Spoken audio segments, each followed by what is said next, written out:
The ecosystem services framework asks us to account for the ways in which we benefit from nature. And when you think about it, there's different ways we benefit. So people often categorize these different kinds of benefit into some major groups. And I just want to talk about those a little bit.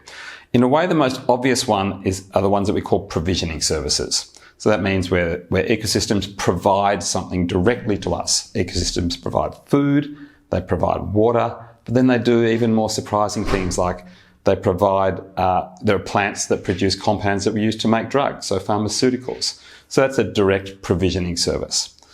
We have other services where the provisioning is less direct. It's more about regulating an environment that is good to live in. So the best example of that would be carbon sequestration. So when trees grow, they bring carbon into their roots and into the wood. They keep carbon in the living system, takes carbon out of the atmosphere, and that reduces the effects of global warming. So we benefit by that because it gives us a slightly better climate to live in. That's a good example of a regulating ecosystem service. Another one would be, especially for people that live by the coast, where you might be influenced by storm surges.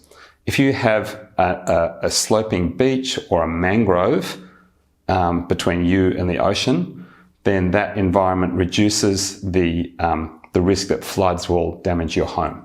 So that, again, creates a better environment for people to live in. It's a regulating service. A third one, and this is perhaps the most obvious of all, is the enjoyment that we derive from environments. So these are normally called cultural services, and we can think of it as just the actual recreational values. You know, we go to natural places to enjoy them, to ride bikes, to climb trees, to do whatever you like to do to enjoy nature. For some people, it's a spiritual connection. Nature is core to the philosophies of lots of people around the world, the spiritual philosophies. And then there can be other forms of cultural connection through art and through literature and so on. So that's a third category. And then the fourth category are the ecosystem services that support all those other three categories. So an example of a supporting ecosystem service would be the process of soil formation and the cycling of nutrients in soil. So on a day-to-day basis, you and I don't think much about what the soil's doing. We don't use soil in a direct way.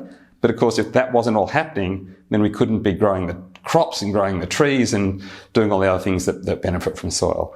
Another one would be the recycling of waste. So, for example, flies. We think of flies sometimes as pesky things, but another thing they're doing is going out there and they're eating waste. They're eating animal waste and turning it back into soil. So again, we don't think about that, but if that wasn't happening, we wouldn't have those other services being supported by natural systems. So one of the interesting things about the New York water story, the story I told was happening largely in the 90s, and I was actually living in the US in that period because I did my PhD studies there.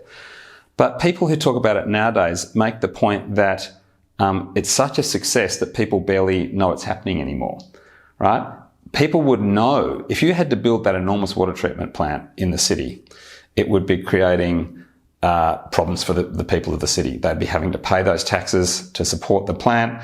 They'd have to live with the smell and the noise of a big industrial facility in the city. There would be that kind of impact on people's lives. But this better solution was such a happy solution that people are almost blissfully unaware that it's happening. And I can tell you that if you go to New York, it's actually got really good water to drink. Not all New Yorkers realise how lucky they are, but it's got really good water. Australians are also used to good water, so that's maybe, less surprising to us. But a lot of cities all around the world, especially really big cities, don't have great water to drink. So the water is fantastic. But then also, if you visit the Catskill Mountains now, there are, for an Australian, it's an amazing landscape of water and waterfalls and lakes and rivers. So it's actually a really beautiful environment.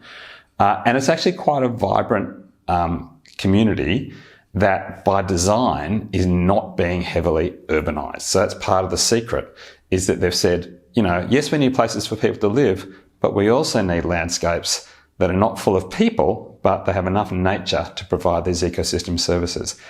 And even if people don't use the language of ecosystem services, most people actually appreciate those kinds of landscapes. So it's not a wilderness at all. It's got people, it's got villages and roads and all that stuff. It's not free of people. People are part of the landscape, but it's a beautiful landscape that supports a local economy as well as the economy of New York City.